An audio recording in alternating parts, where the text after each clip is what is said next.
Jauh, gak bisa banget ini kudu PP anjir lagi.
Assalamualaikum warahmatullahi wabarakatuh.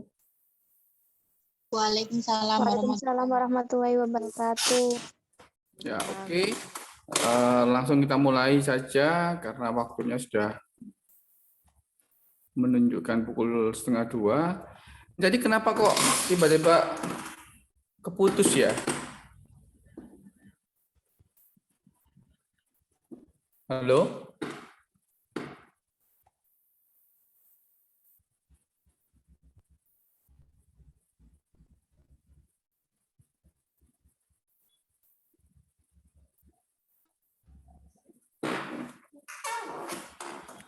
Hari ini kita akan membahas tentang dua penyakit, yaitu demam tifoid sama satunya lagi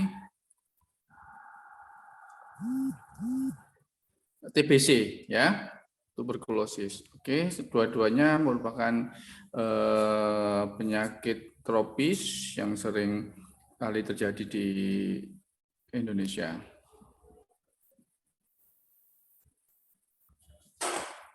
Apakah suara saya terdengar?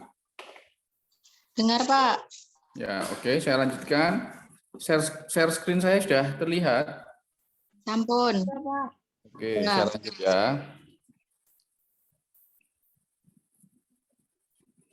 Demam tifoid adalah suatu penyakit infeksi yang menular, ya, yang merupakan penyakit sistemik disebabkan oleh infeksi kuman namanya Salmonella typhi, ya. Berkaitan dengan sanitasi yang buruk, ya. Jadi penyakit tifoid ini atau sering populer disebut dengan tipes itu termasuk penyakit menular dengan rute penularan fekal oral. Fekal oral maksudnya bukan fekal itu kan artinya tinja, oral artinya mulut, bukan tinjanya masuk mulut bukan, tapi jalurnya misalkan penderita kurang bersih, ya, kemudian habis buang penderita tifoid habis buang air, kemudian cebok, tidak cuci tangan, ya, kemudian pegang meja, pegang kursi, kemudian kursinya dipegang oleh orang lain, kemudian si orang yang belum terkena ini makan tanpa mencuci tangan terlebih dahulu, langsung memegang makanan, padahal makanannya tadi, tangannya tadi habis menyentuh meja yang habis disentuh oleh penderita tifoid, akhirnya bisa tertular, ya. Atau air yang dipakai mencuci piring kurang bersih, tercemar oleh kuman TB ini bisa menyebabkan penularan dan seterusnya, ya. Kuman Salmonella typhi ini seringkali mempunyai sifat-sifat khusus, ya, dalam siklus hidupnya. Nanti perlu kalian tahu, ya, bagaimana siklus hidupnya. Nanti akan saya jelaskan. Jadi karena fekal oral, ya, penyakit yang termasuk fekal oral itu berkaitan dengan sanitasi yang buruk, terutama di negara-negara yang berkembang, terutama di daerah-daerah yang padat penduduknya. Sudah padat penduduknya, kemudian fasilitas air bersihnya juga sulit. Nah, maka akan mudah terjadi penularan penyakit tipes ini, ya. Ini data di Indonesia, ya, termasuk data epidemiologi di dunia menurut WHO dan juga di Indonesia. Nah, penyakit tipes ini seringkali menjadi diagnosa sampah. Maksudnya gini, kalau misalkan ada penderita dengan keluhan utama febris, ya, sementara belum ketemu penyebab panasnya, maka dengan mudahnya petugas kesehatan menyebutkan penyakit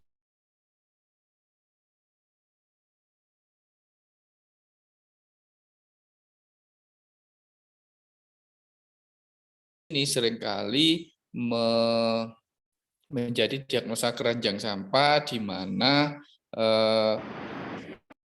karena gejala utama dari tipes itu adalah febris, maka semua kasus panas yang belum jelas kausanya, belum jelas penyebab diagnosisnya apa, maka petugas kesehatan seringkali menyebut tipes sebagai penyebabnya, padahal belum tentu. Ya, ingat tipes atau tifoid atau demam tifoid itu mempunyai trias gejala, yaitu panas lebih dari 7 hari, lebih dari sama dengan 7 hari. Ya, jangan panas hari kedua dibawa ke dokter, dibawa ke puskesmas, kemudian dokter dengan seenaknya menyebut, oh ini sakitnya tipes, padahal belum tentu. Padahal tidak memenuhi kriteria demam tifoid. Ya, gejalanya ada trias, yaitu trias itu ada 3 gejala utama, yaitu panas lebih dari sama dengan 7 hari, kemudian ada gangguan pencernaan. Ya, gangguan pencernaan itu meliputi muntah, mencret, perut kembung, nyeri perut, sembelit dan lain sebagainya. Ya, trias yang terakhir yaitu trias gangguan sistem saraf pusat. Gangguan sistem saraf pusat itu bisa dimanifestasinya bisa pusing, bisa delirium, ya seperti ngelindur atau dermeming atau mengigau, ya, atau kesadaran menurun sampai dengan kejang, ya. Jadi itu patogenesisnya adalah makanan yang terkontaminasi itu adalah makanan yang dijual di pinggir-pinggir jalan. Ya, jadi kalau dulu waktu sekolah kalian dilarang jajan, ya, dilarang beli makanan sembarangan. Salah satunya adalah ini penyebabnya, ya. Jadi kuman masuk melalui mulut bersama makanan dan minuman, kemudian sampai ke usus halus, ya. Kemudian setelah sampai di usus halus,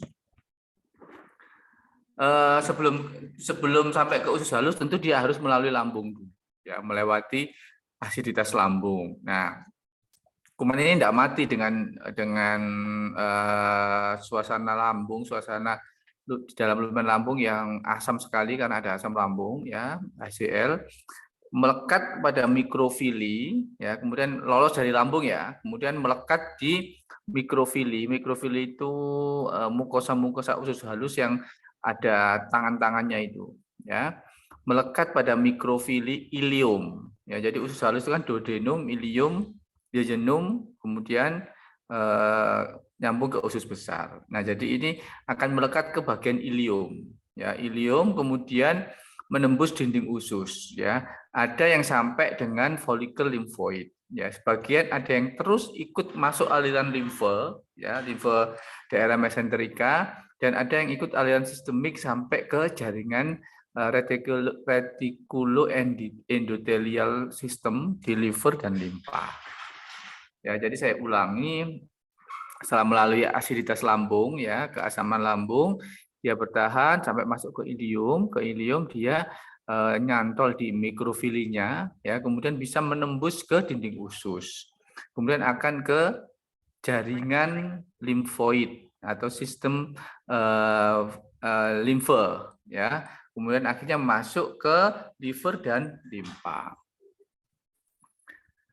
Salmonella typhi akan mengalami multiplikasi atau perkembangbiakan, ya, bertambahnya jumlah kuman itu di jaringan RES, ya, jaringan retikuloendotelial system setelah periode tertentu, ya, yaitu periode masa inkubasi, ya, yaitu akan keluar dan masuk sirkulasi, akan keluar dari RES kemudian masuk ke sirkulasi sistemik, ya, melalui ductus thoracicus, kemudian mencapai organ dan tempat favorable. Tempat favorable itu tempat kongko-kongkonya, tempat dia istirahat di situ, ya, yaitu di mana tempat favorable-nya dan kuman tipes, yaitu di liver, ya, kemudian limpa, kemudian sumsum tulang, ya, kandung empedu, dan pair patch dari ileum terminalis.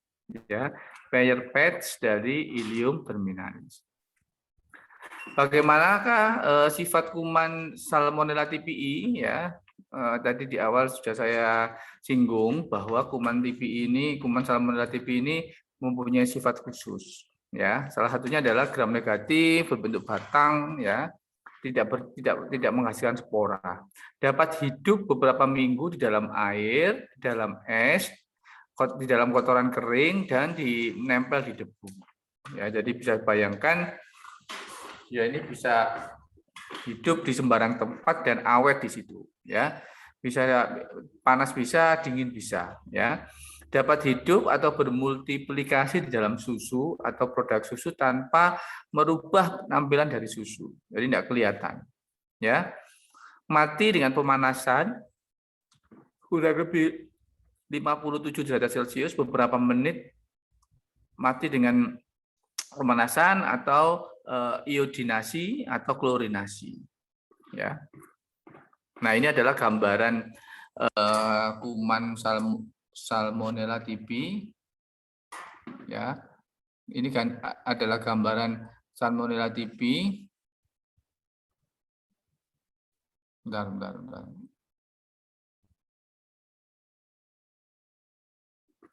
Di mana dia punya flagellum, di situ ada antigen H, kemudian ada sel wall dinding sel, ya, ada antigen O, dan ada sitoplasma. Demam tifoid pada anak bisa memberikan, sebenarnya pada anak-anak itu jarang, ya, daripada pada dewasa, ya.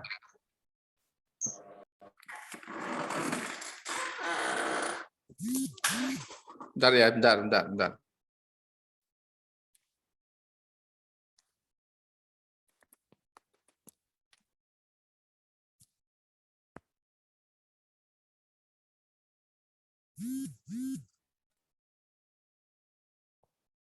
Ya. Iya.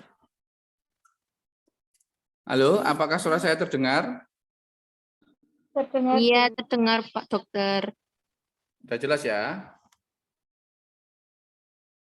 Halo? Apakah suara Iya, saya Dok. terdengar? Halo? Terdengar, Dok. Iya, Suara Dok. saya terdengar? Terdengar Dokter. Nggih, Dok, terdengar. Dok. Lanjut ya. Terdengar. Jadi demam tifoid pada anak bisa memberikan gejala klinis yang ringan, bahkan bisa tanpa gejala. Ya, bisa sampai, tapi ada juga yang sampai berat, yang memerlukan rawat inap dan bahkan ada yang sampai timbul komplikasi. Komplikasinya apa saja? Nanti akan saya jelaskan. Ya, gejala yang timbul setelah masa inkubasi dibagi menjadi gejala yang timbul setelah masa inkubasi itu ada demam, ya, lebih dari sama dengan 7 hari, gangguan saluran pencernaan, dan gangguan CNS atau gangguan kesadaran. Jadi ini yang tadi sudah saya singgung, ya. Gejala klinisnya bervariasi, ya. Variasi gejala klinis ini disebabkan oleh faktor strain Salmonella, status nutrisi dan kekebalan daya tahan tubuh host, ya, atau anak, serta perbedaan dimensi waktu sakit menderita pada saat datang berobat, ya. Panasnya step ladder itu naik turun semakin lama, naiknya semakin tinggi. Jadi misalkan hari ini panas diukur 38, minum obat turun panas lagi, panasnya ini semakin tinggi, ya, 38,4. Nanti kasih obat turun, nanti panas lagi, panasnya semakin tinggi lagi gitu. Jadi bukan panas yang mendadak tinggi, enggak, tapi panasnya step ladder. Step ladder itu gambaran kayak tangga, anak tangga itu, ya. Bisa disertai gejala sistemik lain seperti sakit kepala, malaise, anoreksia, mialgia, dan radang tenggorokan. Gangguan saluran cerna tadi kan yang pertama trias gejalanya yang pertama adalah panas. Panasnya berapa hari? 7 atau lebih. Ya, kemudian yang kedua gangguan saluran cerna. Gangguan saluran cerna apa saja? Termasuk anoreksia, nyeri perut, muntah, diare, obstipasi ya, atau sembelit, kemudian lidah kotor, meteorisme, hepatomegali dan splenomegali ya. Bagaimana dengan gangguan CNS atau gangguan kesadaran? Ternyata tidak selalu ada.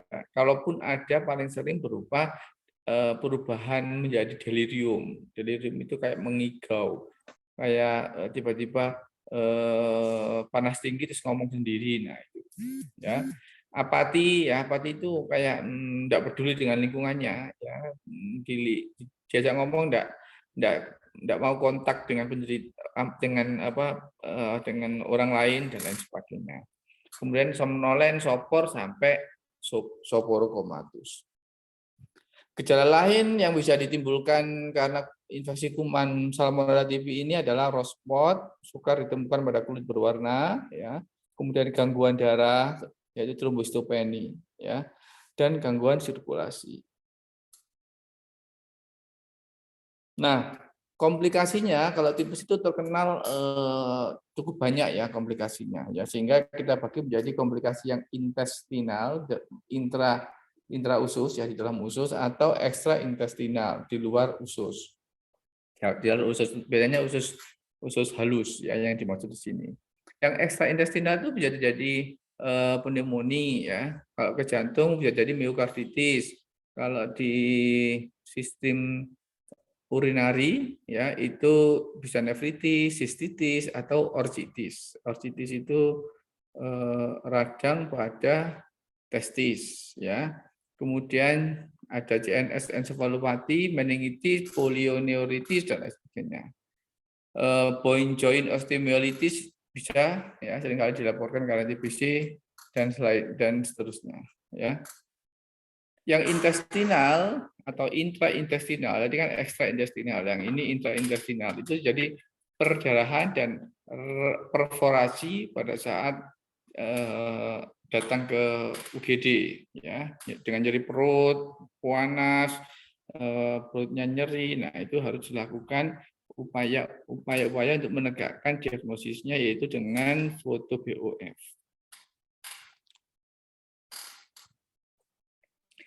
Diagnosa ya untuk menegakkan diagnosa demam tifoid ini perlu ditunjang pemeriksaan laboratorium yang dibagi menjadi 3 kelompok. 1, isolasi penyebab melalui biakan kuman ya. Untuk isolasi atau kultur ini namanya kalau untuk tipes namanya gal kultur. Gal kultur itu bukan berarti apa ya, gal itu kan empedu ya, diambil empedunya gitu enggak, tapi tetap diambil darahnya, tapi nanti dikembangkan di suatu media. Di medianya itu namanya media gal ya, media yang sebagian besar mengandung empedu ya, makanya namanya gal kultur dan itu lama ya, 2 minggu baru jadi.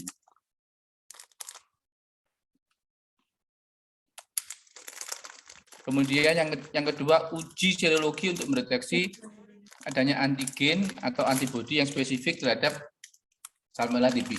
Nah, ini yang akan saya tekankan pada kalian bahwa di Indonesia karena termasuk negara endemis tifoid, maka tidak dianjurkan mendiagnosis melalui pemeriksaan widal. Ya, widal itu antigen.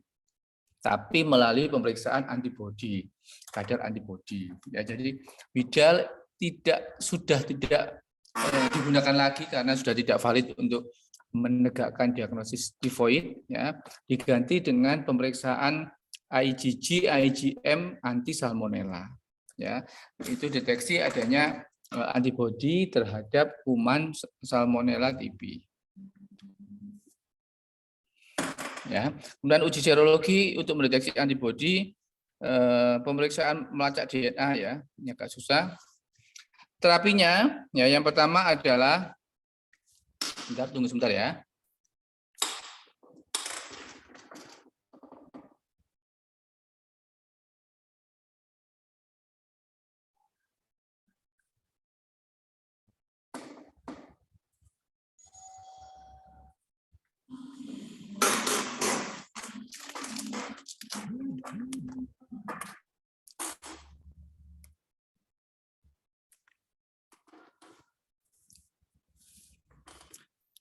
Pengobatan demam tifoid adalah merupakan gabungan antara pemberian antibiotik yang sesuai dengan perawatan suportif. Perawatan suportif itu pemenuhan nutrisi dan cairan, ya.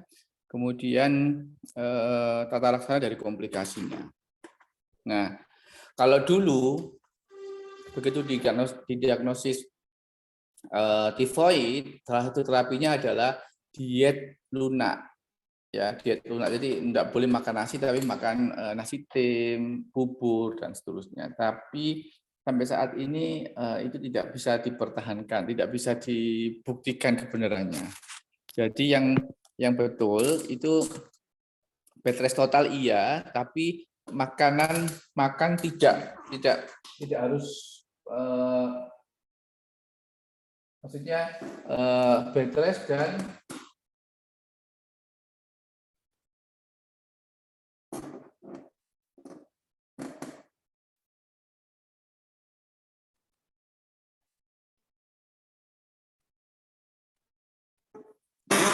bed rest benar iya, tapi itu dietnya tidak. Diet bisa sembarang diet boleh, ya.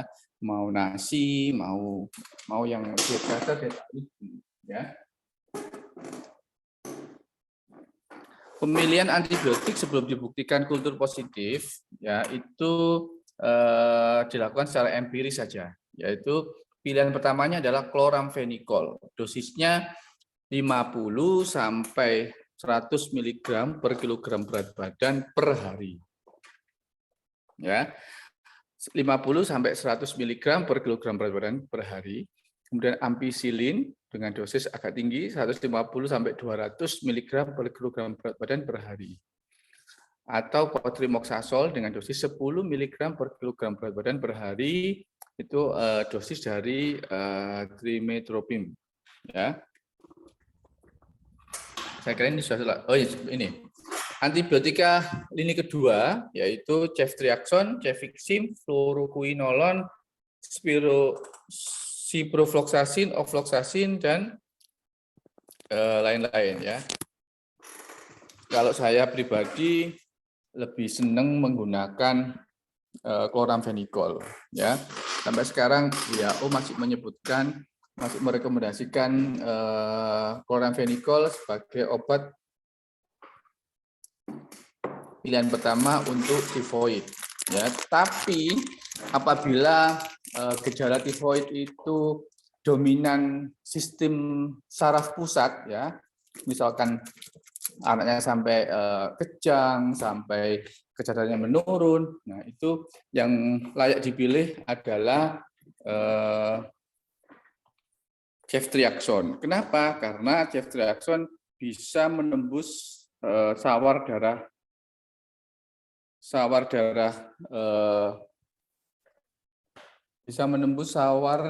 otak, ya. Jadi lebih membutuhkan waktu yang pendek untuk bisa membunuh kuman-kuman salmonella, ya. Itu kemudian pencegahannya, karena ini suatu penyakit yang fekal oral tadi, ya, maka salah satu pencegahan yang penting adalah meningkatkan kebersihan, ya, higiene pribadi dan sanitasi lingkungan, itu yang penting, ya. Oke.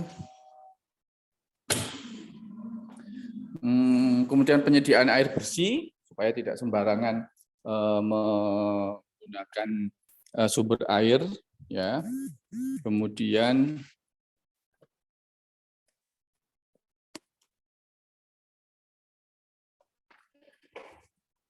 pengawasan usaha makanan atau minuman, ya, terutama di lingkungan sekolah, ya. Kemudian imunisasi ini sudah ada, imunisasi tifoid, ya.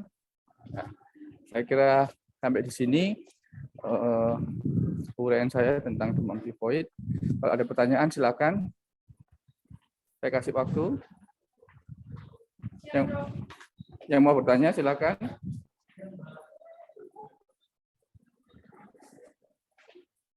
Halo.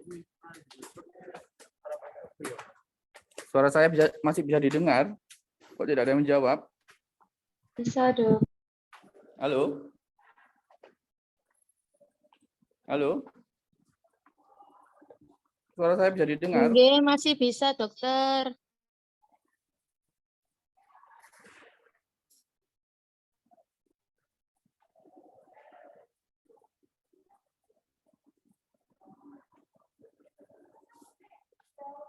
Halo. Kok suaranya kecil ya? Ada yang ditanyakan?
Halo. Assalamualaikum.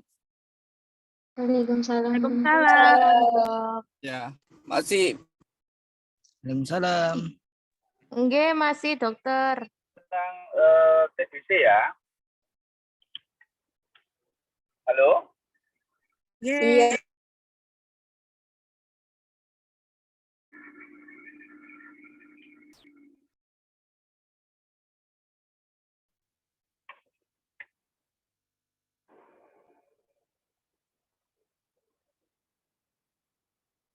Halo. Bisa mendengar suara saya? Iya, Dok. Dok. Saya lanjut ya. Ini saya itu mendengar suara kalian tapi kok cuma samar ya. Ada apa ini ya? Apakah device saya yang bentar. Saya dari dulu, bentar ya. Bentar.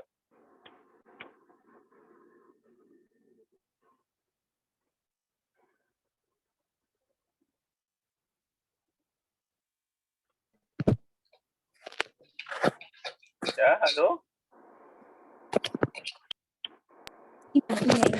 Iya, Dok. Ya, Iya, Dok. sudah. Apa namanya? Screen saya sudah terlihat. Enggak, sudah, dokter. Terlihat ya. Enggak. Tentang TBC pada anak ya. TBC pada anak agak berbeda dengan pada orang dewasa ya.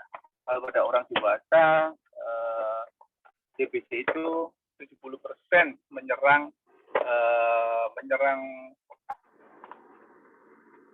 70% menyerang paru-paru ya, organ paru-paru. Tapi kalau pada anak-anak yang menyerang paru-paru hanya kurang lebih 30%-an. Ya, sedangkan yang lain yang paling sering itu menyerang kelenjar limfe, ya, kelenjar limfe, kemudian sistem saraf pusat, kemudian juga organ-organ lain, ya, yang menyerang paru-paru hanya sekitar 30%. Jadi kalau seringkali pasien-pasien anak yang saya diagnosis TBC itu seringkali orang tuanya komplain, protes. Loh dok, anak saya ini enggak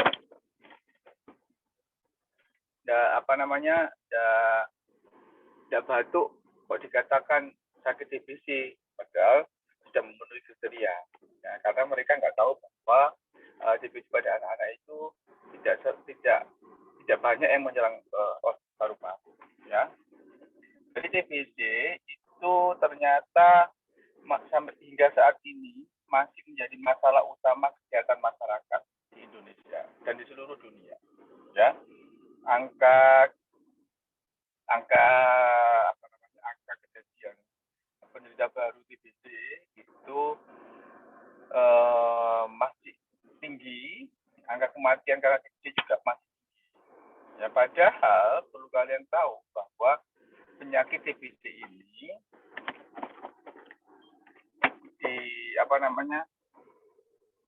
ditemukan, ya, dikenal oleh manusia itu sejak sebelum Masehi. Jadi penyakit ini sudah penyakit yang sangat lama, ya, tapi hingga kini dunia masih belum bisa mengatasinya. Ya, kok tahu dok kalau penyakit TBC ini sudah ada sejak zaman sebelum Masehi. Itu dari peninggalan mumi di Mesir, itu ada beberapa mumi yang penyebab kematiannya itu karena TBC. Diketahui terjadi TBC tulang. Ya. Kemudian fakta unik yang lainnya, ya, selain TBC itu penyakit yang sudah lama, sudah ratusan tahun, sudah ribuan tahun dapat diketahui oleh umat manusia, tapi tetap masih di seluruh Indonesia. Ya. Kemudian fakta yang berikutnya adalah bahwa di dunia ini tidak ada satu negara pun yang bebas dari angka kejadian TBC, baik itu negara berkembang maupun negara maju. Ya. Negara berkembang yang paling banyak penderita TBC itu adalah India, China, sama Indonesia. Ya. Negara-negara padat yang padat penduduknya. Ya.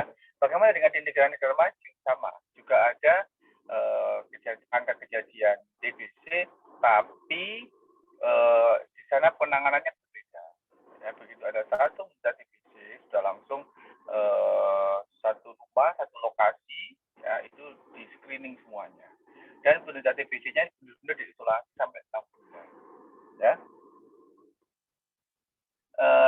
Ini adalah beberapa penyebab meningkatnya insiden TBC, yaitu kurang patuhnya minum obat atau non-compliant istilahnya. Kurang patuh minum obat ini karena beberapa orang merasa habis minum obat, belum selesai minum obat tapi gejalanya sudah hilang, dianggap sudah sembuh, akhirnya malas minum obat.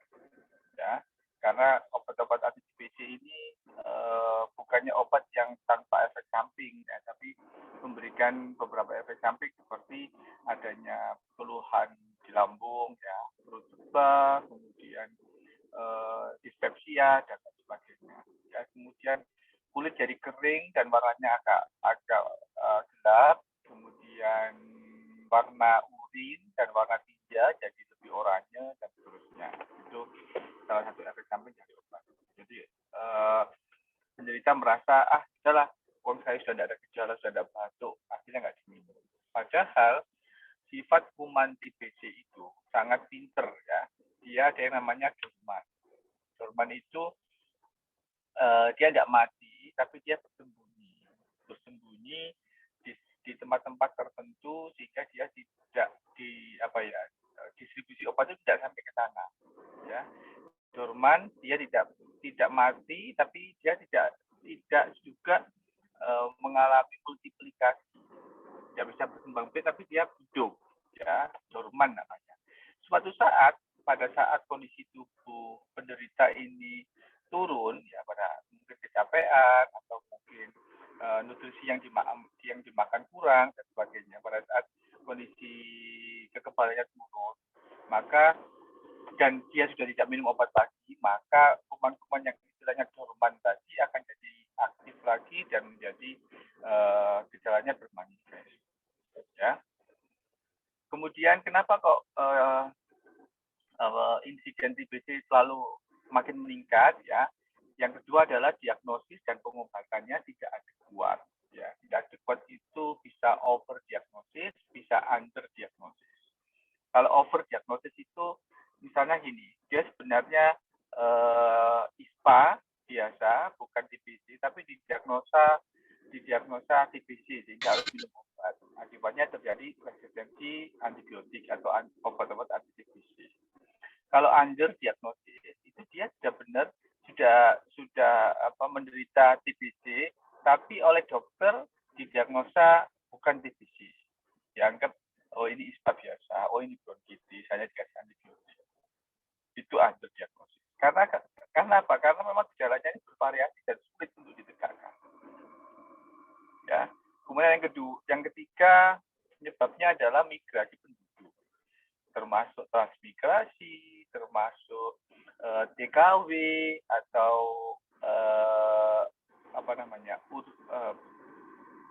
pluralisasi, ya, perpindahan penduduk dari desa ke kota, ya, pluralisasi itu juga bisa menjadi penyebab meningkatnya insiden. Ya. Jadi misalkan transmigrasi, ya, di Jawa dia positif, kemudian pindah atau bertransmigrasi ke daerah Kalimantan misalkan. Padahal di Kalimantan sana, ya, di daerah pedalaman Kalimantan belum ada penderita TBC, masih murni, masih belum ada penderita TBC. Tapi karena transmigrasi ada penderita TBC yang pindah ke sana, akhirnya menyebar di daerah sana. Ya. Kemudian HIV/AIDS, ya, karena HIV/AIDS ini juga biasanya ditumpangi oleh infeksi kuman TBC, maka bisa saja TBC ini menular kemana-mana. Ya. Kemudian pasien rawat jalan dan pasien rawat jalan minum obatnya sendiri tanpa pengawasan. Ya. Itu juga bisa menyebabkan karena nggak ada yang mengawasi, dia minum obatnya tidak teratur. Ini adalah tulisan saya yang dulu pernah dimuat di majalah tentang tuberkulosis, ya. Komplikasi TBC pada anak terjadi 5 tahun pertama, ya. Jadi pada 5 tahun pertama terutama pada kasus-kasus yang tidak diobati. Ya. Nah, terutama pada terjadi pada tahun-tahun pertama menderita sakit TBC, ya.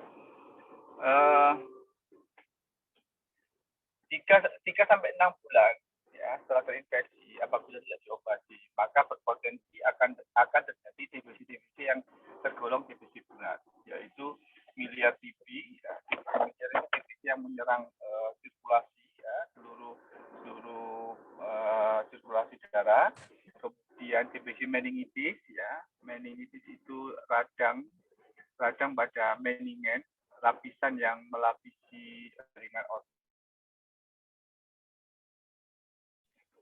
Kemudian terjadi effusi pleura. Ya. Apabila tidak terjadi komplikasi ini dan penderita merasa tidak sakit, ya, sampai 3 tahun terinfeksi dan belum ketahuan, maka bisa terjadi TBC tulang atau TBC sendi. Ya. Apabila tidak terjadi lagi, ya, tidak terjadi komplikasi ini sampai 5 tahun menderita terinfeksi kuman TBC, maka 5 tahun dia bisa terjadi TBC ginjal atau TBC kulit. Ya. Beberapa komplikasi TBC yang saya sebutkan tadi termasuk TBC berat, di mana penata laksanaannya, pengobatannya berbeda dengan TBC biasa. Kalau TBC berat itu, kalau TBC biasa 6 bulan, ya, 2 bulan fase intensif, 4 bulan fase 4 bulan fase lanjutan, ya. Kemudian kalau TBC berat, maka 2 bulan fase intensif, kemudian 10 bulan fase lanjutannya, total 12 bulan. Nah, pada saat fase intensif, kalau TBC biasa itu kan obatnya rifampicin, INH, sama pirazinamid. Sedangkan kalau TBC berat ditambahi ethambutol dan prednisone. Jadi bayangkan berapa banyak obat yang diminum. Nah, itu kalau TBC berat. Ya. Ini yang lesi TBC paru ya. Pertama kali yang terkena adalah Gigerlive, ya, Bacillus paratracheal dan mediastinum, kemudian parenkim ya membentuk fukus primer, ada pneumonia, atreksasi dan seterusnya. Ya. Ini yang TBC paru, ya, ini ada TBC paru primer, TBC paru progresif, TBC miliar, TBC pleura, dan TBC kronis. TBC kronis ini kalau sudah terbentuk tribosis, tuberkuloma, dan gravitas. Ini yang sulit diatasi. Ya. Kerusakannya permanen. Ya. Kalaupun dia sudah bebas dari TBC, maka dia akan paru-parunya sudah mengalami kerusakan, terbentuk tribosis, tuberkuloma, gravitas. Sehingga dia faal parunya, fungsi parunya tidak sebagus atau berkurang, ya berkurang bahkan kurang dari 50%-nya, tergantung jumlah paru-paru yang terkena. Di luar paru-paru ya bisa Gigerlive, otak, selaput otak, tulang, sendi, ya. Pokoknya semua organ bisa terinfeksi oleh kuman TBC kecuali gigi, rambut, dan kuku. Saya ulangi, semua organ di dalam tubuh manusia bisa diserang oleh kuman TBC, termasuk kulit juga bisa, tulang juga bisa. Ya, nah, yang tidak bisa itu hanya 3 organ, yaitu kuku, gigi, dan rambut. Ya, ini adalah disebut Walgreen ya. Walgreen itu apa ya? Perjalanan penyakit. Ya, coba kita lihat.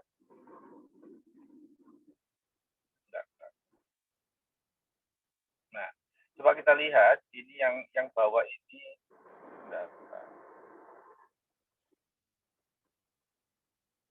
Yang bawah ini ya, ini bulan ya, dalam hitungan bulan ya. Kemudian kalau kita lihat tadi yang ini penjelasan yang tadi ya, TBC miliar itu kurang lebih 2-4 bulan. Pleural effusion agak lama. Yang paling lama itu di sini renal ya, ginjal ya. Sebelumnya adalah tulang ya, tulang muskulatal ya. Gambaran klinis TBC pada anak setelah melalui fase inkubasi 2-10 minggu, anak akan terkena infeksi TBC. Ya. Nah, kalau terinfeksi kuman TBC ini ternyata yang sakit, yang benar-benar ada gejala itu hanya kurang lebih 5-10%. Yang 90% itu justru asimptomatik. Jadi harus hati-hati, asimptomatik tapi dia menular. Ya. Pada masa inkubasi 2-10 minggu, lama ya masa inkubasinya, itu kalau di tes tuberkulin atau mantuk tes itu hasilnya positif. Ya. Manifestasi klinis itu tergantung beberapa hal, yaitu jumlah kuman TBC yang menginfeksi, virulensinya. Ya. Virulensi itu maksudnya tingkat keganasan kuman TBC yang menginfeksi itu, kemudian umur pasien, kemudian imunokompeten, dan kerentanan. Sebagian besar hanya tes tuberkulin ya, dan ronsen paru. Sebagian besar itu hanya masuk tesnya ke tes tuberkulinnya aja yang positif. Ya, sedangkan yang lain-lain negatif. Ya. Kemungkinan infeksi TBC, penyakit TBC plus adanya komplikasi. Ya, jadi kalau terinfeksi kuman TBC itu belum tentu sakit. Nah, tapi kalau sudah terinfeksi TBC itu mempunyai resiko terjadi sakit dan mengalami komplikasi. Apabila ada terjadi infeksi kuman TBC, ya, walaupun tidak sakit, tidak menjadi sakit dan tidak diobati, maka resikonya akan lama sakit TB-nya akan semakin lama, ya, dan menjadi sumber penularan.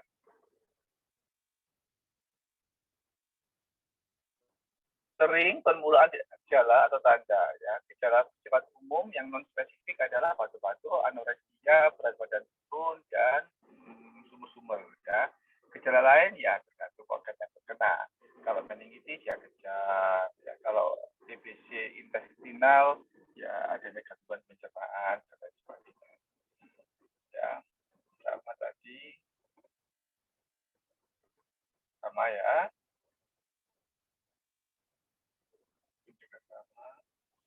Nah, ini penyebaran TBC ya, di semua organ bisa, termasuk jantung, termasuk ginjal dan lain sebagainya.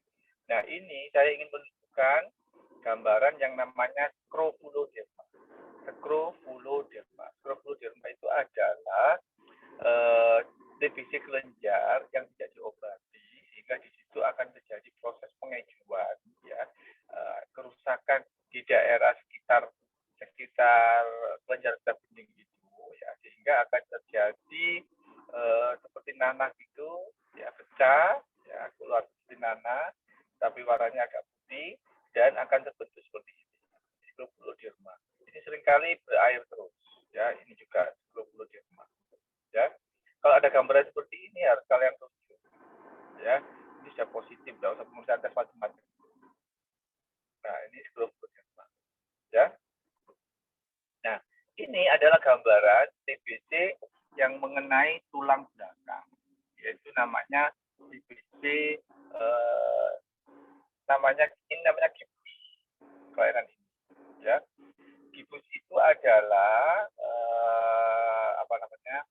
tonjolan dari tulang belakang, ya, vertebra yang mengalami pengejuan akibat terserang kuman TBC. Ya, kalau sudah seperti ini, ya akan dilakukan operasi. Operasi itu adalah untuk membersihkan debris-debris atau nanah-nanah akibat Mycobacterium tuberculosis, ya, itu berupa pengejuan. Jadi kalau dievakuasi, ini di dalamnya ini akan merusak tulang belakang, ya, kemudian ada pengejuan. Kalau dikeluarkan bisa banyak keluarnya, ya, proses pengejuan. Ini gibus, ya. Kadang kalau di puskesmas menemukan kasus ini, ya, ada gibus, terus anaknya adanya kurus, makanya banyak tapi tidak bisa gemuk, dan ada gejala sering sumber, batuk-batuk dan lain sebagainya. Segera dirujuk, ya. Dirujuk kenapa kalau dirujuk? Ini harus difoto ronsen, harus dilakukan konsultasi ke pasien ortopedi, perlu tidak ini diberi jumlah, ya, di operasi, ya. Nah, ini dari belakang, ya, tambah ada tonjolan.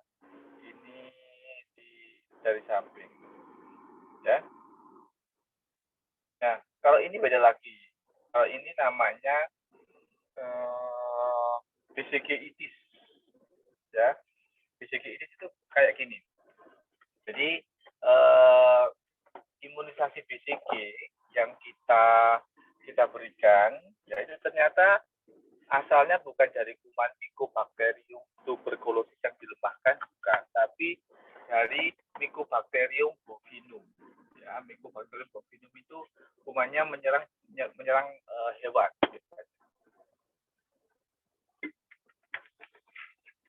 Nah, kuman Mycobacterium bovinum ini seringkali menyebabkan adanya limfadenitis, ya, limfadenitis. Cirinya limfadenitis karena kuman BCG, namanya BCG-itis, itu di kelenjar getah bening di daerah ketiak ipsilateral. Ipsilateral itu berarti kalau imunisasi BCG itu kan imunisasinya dilakukan di lengan kanan, ya, lengan kanan, sehingga timbul skar di lengan kanan.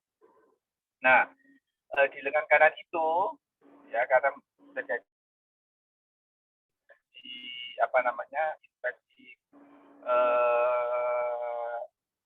kelenjar getah bening di daerah ipsilateral, ya, bisa di ketiak, bisa di selangkangan, tapi yang paling sering di ketiak, maka akan menjadi seperti ini, kayak nanah, ya. Jadi diapakan, Dok? Ada dua jalan, ya, dilakukan drainase, ya, atau diinsisi, dikeluarkan, Kalau kecil bisa hanya dengan diobati. Pengobatannya dengan INH, ya, INH saja. Ini sama ya, ini. Ini apa namanya? Ya, sklerosma yang meluas. Ya. Ini gambar proses terjadinya proses mantuk tes atau tes tuberkulin. Jadi disiapkan obat namanya PPD, isinya itu antigen Mycobacterium tuberculosis, ya, disuntikkan di bawah kulit, ya, intrakutan, bukan subkutan, tapi intrakutan, ya, dimasukkan tipis-tipis seperti ini, ya. Ini, kemudian ini, ya, dilihat hasilnya, pasien harus datang 2 atau 3 hari lagi, ya, 24 sampai 76 jam setelah dilakukan